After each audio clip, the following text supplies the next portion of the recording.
Chapitre 9 à 14 L'avenir d'Israël rétabli jusqu'à la fin des temps. Les anciens savants juifs qui ont formé le recueil des petits prophètes ont attribué les deux morceaux prophétiques chapitre 9 à entre 11 et 12 à 14 aux mêmes prophètes Zachari, vivant après la captivité, duquel provenaient les deux morceaux précédents chapitre 1 à 6, puis 7 et 8, soit qu'ils les trouvassent déjà tous réunis en un seul livre, soit qu'ils eussent des raisons qui leur paraissaient suffisantes pour les attribuer tous au même auteur. Mais depuis 2 siècles environ, des doutes sérieux se sont élevés sur cette identité d'auteur et l'on a cru trouver, dans les deux derniers morceaux, des indices suffisants pour les attribuer à deux prophètes vivants, l'un à l'époque d'Osée en Israël et d'Ésaïe en Jude, l'autre beaucoup plus tard, à l'époque de Jérémie, ainsi tous deux avant la captivité de Babylone.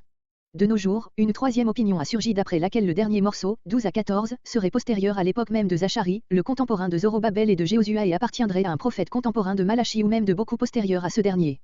N'ayant pas le droit d'affirmer l'infaillibilité des anciens savants juifs sur l'opinion desquels s'est formée la tradition généralement reçue chez les juifs et chez les chrétiens, nous aurons à examiner impartialement, en étudiant ces 6 chapitres, à laquelle de ces situations convient le mieux leur contenu et à formuler, en terminant, nos conclusions. Chapitre 9 à 11 L'avenir d'Israël jusqu'au temps du Messie.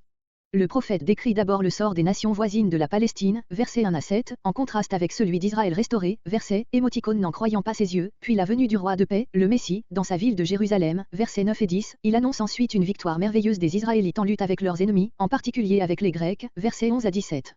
Verset 1. Sentence. On a parfois ponctué après ce mot, comme s'il formait le titre général des 3 chapitres suivants. Mais le texte hébreu conduit plutôt à le lier à l'expression suivante, parole de l'Éternel. C'est une déclaration de Dieu qui a le caractère d'une sentence. Contre la terre d'Adrak. Ce mot, qui ne se retrouve nulle part ailleurs et qui avait été expliqué autrefois d'une foule de manières, a reçu aujourd'hui sa vraie interprétation par le moyen d'inscriptions assyriennes. Il est en effet parlé à plusieurs reprises dans celle-ci d'un pays de Atharika comme désignant une partie de la Syrie, au nord et nord-est de la Palestine. On comprend ainsi les paroles suivantes, elles s'arrêtent sur Dama, la menace qui atteint le pays, frappe surtout sa capitale. L'Éternel a l'œil sur les hommes. Non pas, comme on a traduit parfois, sur l'Éternel sont dirigés les yeux des hommes. Ce qui fait que Dieu frappe les hommes, c'est que lui-même les contemple. Verset 2. Elle s'arrête aussi sur Hamath. Hamath sur l'Oronte, à 120 km au nord de Dama, était la ville la plus importante de la Syrie, après la capitale, Ésaïe 10.9, note. Cette menace peut être placée dans la bouche d'un prophète du temps d'Amos et d'Ésaïe, comparez les prophéties semblables de ces deux prophètes, Ésaïe 17.1-14, Amos 1.3 et suivant, dans ce cas, elle aurait été accomplie lorsque Dama fut prise une première fois par le roi d'Assyrie, Tiglath-Pilésé, voire 2 Rois 16.9, et une seconde fois par Nebuchadnezzar, peu avant la destruction de Jérusalem. Mais elle peut aussi avoir été prononcée par le prophète Zachari, après le retour de l'exil. Il faut alors en voir l'accomplissement à l'époque de la conquête de l'Empire perse par Alexandre, lorsque la Syrie et Dama, qui en faisaient alors partie, furent occupés par le corps d'armée envoyé par ce souverain sous les ordres de Parménion. Sur Tyr, ainsi que Sidon. La menace continue à se diriger de l'est à l'ouest, elle arrive maintenant à la Phénicie, sur la côte de la Méditerranée, et comme ont été nommées les 2 principales villes de Syrie, ainsi sont nommées aussi les 2 plus importantes de ce pays. Comparez la note Ézéchiel 28.20-26. Parce que sa sagesse est grande. Par son habileté, Tyr avait acquis d'immenses richesses et étendu son commerce dans toute la Méditerranée. De là son orgueil extraordinaire qui attire sur elle l'humiliation dont elle est menacée. Verset 3. Tyr s'est construit une citadelle. Le prophète désigne ainsi, comme l'avait déjà fait Ésaïe 23.4, la nouvelle Tyr, qui avait été bâtie sur une île située à 1 km de la terre ferme et que cette situation et sa muraille de 45 mètres de haut rendaient presque imprenables. Elle fut assiégée par le roi d'Assyrie, Salmanasar, auquel elle résista victorieusement pendant 5 ans, plus tard par Nebuchadnezzar, qu'elle arrêta pendant 13 ans et dont il n'est pas dit qu'il parvint à la dompter. Alexandre le Grand parvint à s'en emparer, après 7 mois de siège, la plupart des habitants furent massacrés ou vendus, la ville fut livrée aux flammes, le môle élevé par ce conquérant pour donner l'assaut ne fut point détruit et Tyr perdit ainsi sa position insulaire et toute son importance commerciale. On voit que cette menace peut être mise également dans la bouche d'un prophète antérieur à l'exil et à Nebuchadnezzar et dans celle du Zachari d'après l'exil, antérieur à Alexandre le Grand. Verset 4. Le Seigneur s'en empara. Par le moyen du conquérant, qui lui servira d'instrument. Il frappera sur mer sa puissance. La puissance de Tyr, qui consistait dans ses flottes, ne pouvait être détruite que sur mer. Il y a une antithèse avec la ville elle-même, qui ne peut être détruite que sur terre. L'accomplissement de cette prophétie sur la destruction de Tyr n'a eu lieu, dans tous les cas, que sous Alexandre et non sous Nebuchadnezzar. C'est donc, là un trait plutôt favorable à l'opinion qui place l'auteur de cette prophétie après la captivité. Verset 5. La sentence divine poursuit sa route en longeant, en quelque sorte, la mer du nord au sud et elle arrive ainsi au pays des Philistins. Ascalon le verra. Littéralement, Ascalon le voit. Il s'agit du châtiment de la Syrie et de la Phénicie qui vient d'être décrit. Gaza. Écron. Asdo, verset 6. Toutes les capitales de la confédération des Philistins. Guess, qui manque, comme dans Sophonie 2.4, était probablement déjà incorporée à Jude, voire note Sophonie 2.4. Son espérance, la ville de Tyr, en qui Écron mettait son espoir de secours. Plus de rois à Gaza. C'est sur ces mots que l'on se base surtout pour soutenir que cette prophétie ne peut appartenir qu'à une époque antérieure à la conquête de ces contrées par les Assyriens et par les Chaldéens et provient, par conséquent, d'un prophète antérieur à l'exil. Mais les Perses qui, depuis la chute de Babylone, dominaient sur ces pays, avaient l'habitude de laisser au peuple conquis une certaine indépendance. Nous savons spécialement que, quand Alexandre le Grand traversa cette contrée, Gaza avait un chef, selon Denis d'Halicarnasse, ou un roi, selon Égésia, qui lui opposa une résistance héroïque. Ce prince gouvernait évidemment au nom du roi de Perse. Après une défense de plusieurs mois, la ville fut prise et saccagée. Le prophète n'oppose pas ici un roi tributaire à un souverain indépendant, mais un district ayant son gouvernement propre à un district annexé à la théocratie. Le pays des Philistins rentrera désormais dans cette seconde catégorie. Verset 6. Une race abjecte demeurera. Le mot que nous traduisons par race abjecte ne se retrouve que Deutéronome 23.2-3, où il désigne un enfant né d'une union illégale. Asdo si fier tombera au pouvoir d'aventurier. Je retrancherai l'orgueil. Toute cette confédération philistine, qui avait constamment tenu en échec le peuple d'Israël, sera abaissée. Verset 7. J'ôterai son sang de sa bouche. Le peuple philistin est personnifié dans ces mots comme un adorateur des faux dieux qui, après leur avoir offert un sacrifice, boit le sang de la victime et mange la chair offerte à l'idole. La menace qui lui est faite de lui arracher ses aliments impurs, se transforme dans les derniers mots en une promesse. Guéri de son idolâtrie, le reste du peuple philistin sera incorporé au peuple de Dieu. Comme un chef en Jude. Il formera l'un de ces milliers ou groupes de familles gouvernés par un chef et dont chaque tribu israélite renfermait un certain nombre, Michée 5.1, note, 1 Samuel 23.23, mais cela ne s'applique qu'au reste du peuple, de même que les promesses ne sont jamais faites à Israël qu'en vue du reste saint qui subsistera après la purification opérée par le jugement. Comme un Jébusien. Pour illustrer cette idée de l'incorporation du peuple philistin au peuple de Dieu, Zacharie rappelle ce qui s'était passé sous David à l'égard des anciens habitants cananéens de Jérusalem, les Jébusiens. Après que David eut pris la citadelle, 2 Samuel 5.6, ils se fondirent dans le peuple d'Israël, dont ils adoptèrent les muresses et la religion. Comparez l'histoire d'Arona, 2 Samuel 24.16 et suivant. Aussi l'Ancien Testament ne les nomme-t-il plus au nombre des peuples idolâtres de la Palestine. Si cette prophétie a un champ aussi limité que la Syrie, la Phénicie méridionale et la Philistie, c'est sans doute parce qu'elle est destinée à rappeler les anciennes promesses relatives au domaine normal du peuple de Dieu. Comparez pour la Syrie Genèse 15.18, Deutéronome 11.21, Ézéchiel 47.15 et suivant. On se demande encore pourquoi il n'est question que des voisins du nord et de l'ouest et non d'Amon, Moab, Édom, à l'est et au sud. Cela serait bien difficile à expliquer, si notre prophète vivait à la même époque que les anciens prophètes, tels qu'Amos et Ésaïe, qui ont des menaces si sévères pour ces peuples, tandis qu'après la captivité ils avaient, en quelque sorte, disparu de la scène, après avoir été exterminés à la suite des conquêtes babyloniennes. Verset 8. En face du jugement qui frappera les pays situés au nord et à l'ouest de Jude, le prophète décrit la protection signalée que Dieu accordera à son peuple. Je camperai autour de ma maison. Comme l'Éternel avait dit qu'il serait une muraille de feu autour de la Nouvelle Jérusalem, il promet ici d'être comme une armée campée autour de sa maison. Si ce mot désigne l'ancien temple, qui, malgré cette promesse, a été détruit par Nebuchadnezzar, il faut attribuer, dans ce cas, le non-accomplissement de la promesse à l'infidélité d'Israël. Si c'est le Zacharie d'après l'exil qui parle ainsi, la maison et le temple que l'on était occupé à rebâtir en ce moment même et auquel Dieu promettrait sa protection toute spéciale jusqu'à l'époque du Messie. Ce second sens est plus naturel et l'accomplissement plus évident. Pour éloigner toute armée, les allants et les venants. Dieu promet d'écarter de Jérusalem et du temple toute armée ennemie parcourant ces contrées et ravageant la Palestine. Car maintenant j'ai vu de mes yeux. Il y a ici une opposition entre l'avenir et le passé, qui s'explique plus facilement après qu'avant la captivité. Précédemment, dit Dieu, j'ai fermé les yeux et laissé faire, de sorte que mon peuple a été en proie à ses ennemis, mais maintenant, mes yeux seront ouverts et je garderai mon peuple. Cette expression rappelle celle qu'avait employée Zacharie 3.9, 4.10, où les yeux de l'Éternel étaient déjà les emblèmes de sa providence. Quant à la promesse faite à Jérusalem, on s'étonnerait qu'un prophète du temps d'Ésaïe d'Amos eût pu promettre une délivrance aussi complète, sans parler en aucune façon du jugement qu'annonçaient les autres prophètes et sans dire que les promesses s'appliquaient, non pas à tout le peuple, mais uniquement au saint reste, à la suite du jugement. En échange, l'histoire constate qu'U Alexandre le Grand, après la bataille d'Issu, suivit avec son armée victorieuse la côte de la Palestine, jusqu'en Égypte, en détruisant Tyr et Gaza et ne faisant aucun mal à Jérusalem. À travers les crises qui suivirent sous les successeurs d'Alexandre, la ville et le temple furent sans doute momentanément occupés par les Syriens, mais Jérusalem fut préservée de la ruine et devint même, sous les Hérodes, l'une des villes les plus célèbres de l'Orient. Quant aux Philistins, les restes de ce peuple furent incorporés à la théocratie sous les successeurs des Maccabées et ils disparurent en même temps comme nation. Autant il serait difficile de démontrer l'accomplissement de la prophétie, si on la met dans la bouche d'un ancien Zacharie, autant cet accomplissement est manifeste, dès qu'on l'attribue aux Zacharie du temps de Zorobabel et de Jéhosua. Verset 9. Verset 9 est dit la venue du Messie.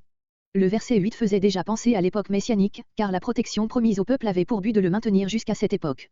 Dans les versets 9 et 10, le prophète voit se déployer devant lui l'apparition glorieuse du Messie et la fondation de son règne. Tressaille de joie. Comme on le fait en allant au-devant d'un monarque aimé et attendu, qui s'approche enfin. Ton roi vient. Jérusalem avait eu des rois, mais nul d'entre eux n'était son roi dans le sens vrai de cette expression, le roi promis de tout temps par l'Éternel, celui dont le règne se confond avec le règne de Dieu ici-bas. Cette expression ton roi vient se comprend mieux dans un temps où le trône d'Israël n'était pas occupé qu'à l'époque où il avait un roi visible. Juste, non pas seulement celui qui a le droit pour lui ou qui est juste dans sa propre manière d'agir, mais, puisqu'il s'agit d'un roi, celui qui fait régner la justice. Comparez Ésaïe 11.15. Protéger. Littéralement, sauver ou aider, on cite même un mot arabe analogue, participe passif comme celui-ci, qui signifie victorieux. En tout cas, il n'est pas possible de traduire, comme on le fait d'ordinaire, sauveur. Le sens est qu'il sera entouré de la bénédiction divine, par elle, protégé, aidé, secouru et ainsi mis en état d'écarter de son peuple tout ennemi et de lui procurer toutes les faveurs de Dieu. Humble, non pas humilié, affligé, comme on a expliqué quelquefois, une telle expression ne cadrerait pas avec l'invitation du commencement, réjouis-toi. Le prophète continue à caractériser l'opposition entre ce souverain et les rois de la terre. Non seulement il est juste et puissant en Dieu, mais il est plein de douceur, d'affabilité, de débonnaireuté. Et monté sur un âne et sur un poulain d'ânesse. En Orient, l'âne n'est pas un animal méprisé comme chez nous. Dans les premiers temps de l'histoire d'Israël, c'était la monture des princes et des chefs, Juges 5.10, Juges 10.4, de Samuel 17.23. Ce ne fut que plus tard que le cheval et le mulet furent préférés. L'âne est ici le symbole du caractère pacifique du roi Messie, tandis que les oppresseurs, mentionnés au verset 8, étaient censés monter sur des chevaux de guerre. Comparez verset 10, qui est évidemment en rapport d'opposition avec celui-ci. Comparez aussi Deutéronome 17.16 et Ésaïe 2.6-9. Le roi vient faire la conquête du monde, non l'épée à la main, mais par le secours de Dieu, en parlant de paix, verset 10. Les deux expressions âne et poulain d'ânesse n'indiquent pas deux animaux différents, cette répétition est conforme aux lois du parallélisme en usage dans la poésie hébraïque. Il n'est pas nécessaire d'admettre que Matthieu 21.4-7 exprime une idée différente. L'accomplissement de ce tableau prophétique n'a pas eu lieu seulement le jour où Jésus est entré sur un ânon à Jérusalem, sa vie entière a été la réalisation de l'idéal du roi pacifique tracé à l'avance par Zacharie. Si Jésus a voulu, dans un moment particulier de sa vie, accomplir littéralement la prophétie, c'était dans le but d'ouvrir les yeux aux plus aveugles. Verset 10. Je retrancherai d'Éphraïm. L'Éternel, par le moyen du Messie, commencera par se former un peuple d'enfants de paix, du sein duquel la force brutale sera bannie. Puis, il travaillera à étendre ce règne de paix à la terre entière. C'est ainsi qu'au psaume 110 David avait déjà contemplé le Messie faisant la conquête du monde au moyen d'une armée de sacrificateurs, partant de Sion et parcourant la terre dans une sainte pompe, psaume 110.2-3. Comme il s'agit d'Israël restauré et purifié, les restes d'Éphraïm en font partie aussi bien que Juda et cette expression ne peut, par conséquent, rien prouver en faveur de la composition de cette prophétie avant la destruction du royaume de Samarie. Il parlera de paix. On a entendu ces mots en ce sens, il commandera la paix, il interdira les hostilités, mais le mot parler ne peut guère avoir ce sens et signifie plutôt qu'il gagnera par ses paroles les peuples à la paix. Ésaïe 9.5 et Michée 5.4 avaient déjà caractérisé le Messie comme roi de paix. Du fleuve jusqu'aux extrémités. Cette expression paraît tirée de Psaume 72.8. Elle est assez obscure. Si l'on veut y trouver l'indication des 4 points cardinaux, il faut voir dans les deux mers les limites occidentales et orientales car les anciens se représentaient la terre comme entourée d'eau. Le fleuve, l'Euphrate, représenterait ici la limite septentrionale et les extrémités de la terre, les pays méridionaux. Mais l'on peut comprendre aussi d'une autre manière. Comme le royaume de Salomon était borné à l'occident par la Méditerranée et à l'orient par l'Euphrate, on peut partir de ces deux limites, de la première pour aller toujours plus à l'occident jusqu'à ce qui on rencontre la seconde mer qui baigne les terres occidentales, l'océan Atlantique, et du fleuve, l'Euphrate, pour aller du côté de l'Orient jusqu'à l'extrémité du continent de l'Asie. Il est évident que l'accomplissement de cette prophétie embrasse toute la fin des temps, depuis la venue du Messie jusqu'à sa complète domination sur la terre. Israël a été conservé en quelque sorte miraculeusement, avant et après cette venue, avant, pour que le Messie pût naître dans son sein et après, pour qu'il puisse avoir part, lui aussi, à la promesse qui lui avait été faite si spécialement. S'il en est privé, maintenant, c'est par sa faute. Les promesses de Dieu sont conditionnelles et ce n'est pas pour rien qu'il avait dit à son peuple, dans la prophétie précédente, mais aimez la vérité et la paix. Verset 11. Et pour toi aussi. Israël est ici interpellé spécialement par le prophète, en opposition à l'ensemble des nations, verset 10. À cause du sang de ton alliance, l'alliance que Dieu avait contractée avec Israël au Sinaï et qui avait été scellée par le sang d'une victime, Exode 24.8. Tes captifs, tous les membres du peuple qui ne sont pas encore revenus de captivité au moment où parle le prophète. Évidemment, ce langage convient mieux dans la bouche de Zacharie vivant après l'exil que dans celle d'un prophète qui aurait parlé avant la destruction des deux royaumes. Ce qui est l'avenir pour l'homme qui parle comme le fait ici le prophète, ce n'est pas la captivité, mais la délivrance. De la fosse sans eau. Image du pays de la captivité, où l'on souffre sans périr. Il semble que le prophète pense au puits au fond duquel fut jeté Joseph, Genèse 37.24. Ce rapprochement paraît d'autant plus naturel qu'il vient de parler d'Éphraïm, la tribu descendant de ce patriarche. Verset 12. Il invite les captifs à se lever et à rentrer dans leur patrie. Au lieu fort. Image opposée à celle de la fosse sans eau, représentant le pays d'Israël, qui, sous le règne du Messie, sera devenu inaccessible aux ennemis du dehors. Captifs d'espérance. Captifs sur lesquels plane encore une glorieuse espérance, qui ne peut manquer de se réaliser parce qu'elle repose sur les promesses divines. Encore aujourd'hui. Peut-être y a-t-il allusion à la promesse Ésaïe 61.7, où la même expression est employée pour exprimer la même idée.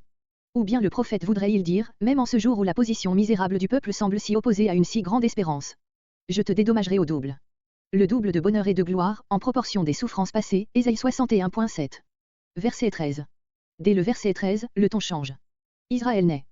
Plus un captif qui rentre dans sa patrie, c'est un héros jouissant, de sa liberté et dont l'Éternel arme le bras pour frapper ses ennemis. Le tableau suivant est un encouragement donné au peuple que l'Éternel a repris sous sa conduite. Je bande Jude comme un arc. Jude est représenté comme un arc dans la main de Dieu, Éphraïm comme la flèche dont il l'arme. Après avoir ainsi fortifié son peuple, il l'envoie contre un ennemi tout nouveau. Cet ennemi est nommé Javan, c'est-à-dire, d'après le sens de ce mot dans tout l'Ancien Testament, les Grecs. Les Israélites n'avaient eu avec ce peuple aucun contact immédiat dans les temps antérieurs à la captivité. Joël 3.16 parle, il est vrai, de captifs israélites vendus aux Grecs par les Philistins et ceux qui mettent Zacharie chapitre 9 à 14 dans la bouche d'un prophète des temps d'Osée et d'Ésaïe rapportent à ce fait la punition dont Javan est ici menacé. Mais d'abord, cette circonstance n'était-elle pas trop insignifiante pour justifier les menaces contenues dans notre passage? Les vrais coupables, dans cet acte, n'étaient pas ceux qui avaient acheté, mais ceux qui avaient vendu et qui sont aussi les seuls repris et menacés par Joël, comparé verset 4 avec 7, émoticône n'en croyant pas ses yeux. En général, Javan, comme ennemi d'Israël, est entièrement en dehors de l'horizon des prophètes d'avant l'exil et rien n'est plus propre à prouver la composition de nos 3 chapitres à une époque postérieure à celle de la captivité que cette guerre contre la Grèce, dont l'Éternel lui-même donne à son peuple le signal. C'est après le retour de l'exil que la Grèce prend également, dans les prophéties de Daniel, une place importante dans l'avenir d'Israël. Verset 14. Verset entre 14 et 15. Description figurée d'une victoire éclatante remportée par les Israélites sur la puissance grecque. L'Éternel apparaît comme un héros, en plein combat. Son intervention est comparée à la venue d'un ouragan. Il combat pour son peuple, qui dévore ses ennemis et s'abreuve de leur sang, de manière à en être enivré, comme la coupe avec laquelle on fait aspersion sur l'autel des Lacoste s'est rempli du sang de la victime, comme les angles de cet autel en sont inondés, Exode 29.12. L'autel était aspergé de sang sur ses 4 côtés. Lévitique 1.11, 8.15. Verset 16. Ainsi vainqueur, Israël pourra prospérer librement dans son pays sous le règne de son roi Messie. Comme le troupeau. Zacharie affectionne cette image, 10.2-3, 11.4. Des pierres de diadème. Quelques interprètes opposent cette image à celle de pierre de fronde, verset 15, qui l'applique aux ennemis d'Israël. Il n'est pas besoin de cette opposition pour comprendre ce que veut dire le prophète, chaque Israélite, sur le sol de la terre sainte sera semblable à une pierre précieuse qui resplendit sur un diadème. Verset 17. Ainsi, dans la terre d'Israël, naîtra une génération admirable de sainteté, de force et de beauté. On se demande ce qui, à la suite du retour de l'exil, a pu attirer l'attention du prophète sur la Grèce. Mais si l'on se rappelle le sens de la vision du chapitre 6, où nous avons vu le jugement divin, sous l'image des 2 premiers groupes de chevaux, se diriger vers la Babylonie et vers la Perse, nous comprendrons qu'après la défaite de ces 2 ennemis du règne de Dieu en Orient, le regard du prophète se tourne vers l'Occident, où il rencontre Javan comme le principal représentant de l'humanité païenne et hostile au règne de Dieu dans ces contrées. Et s'il avait connaissance de la prophétie de Daniel sur les 4 monarchies, il devait bien savoir qu'à la suite du lion babylonien et de l'ours persan se lèverait le léopard de Javan. Au moment même où Zacharie parlait, le roi Darius préparait sa grande expédition contre la Grèce, ce pays devenait ainsi l'un des facteurs les plus importants de l'histoire. En tout cas, l'essentiel est que, désormais, la lutte du règne de Dieu contre la puissance terrestre et le paganisme se présente ici comme dirigée, non plus vers l'Orient, mais vers l'Occident. Et si nous recherchons dans l'histoire l'accomplissement de ce tableau, ne le rencontrerons-nous pas dans cette lutte héroïque d'Israël avec la puissance gréco-syrienne, par laquelle il maintint la religion de Jéhovah et la conserva pour le monde, tout en recouvrant son indépendance politique. Cette époque des Maccabées ne fut pas seulement celle de la lutte d'un peuple avec un autre peuple, mais de la lutte de la religion véritable avec le paganisme. Voilà pourquoi elle a pu être l'objet d'une révélation prophétique, comme celle que nous venons d'étudier. C'est par ce triomphe qu'Israël a montré qu'il était réellement sorti de la captivité de Babylone comme un peuple purifié de l'idolâtrie et identifié avec le monothéisme, digne par conséquent de recevoir le Messie, dont la venue lui avait été assurée au commencement de cette prophétie. Cette lutte a été à la fois militaire et religieuse et c'est précisément avec ce double caractère qu'elle se présente dans le tableau tracé par Zacharie. Ou retrouver quelque chose de pareil dans les temps qui ont précédé soit la destruction du royaume des 10 tribus, soit celle du royaume de Jude.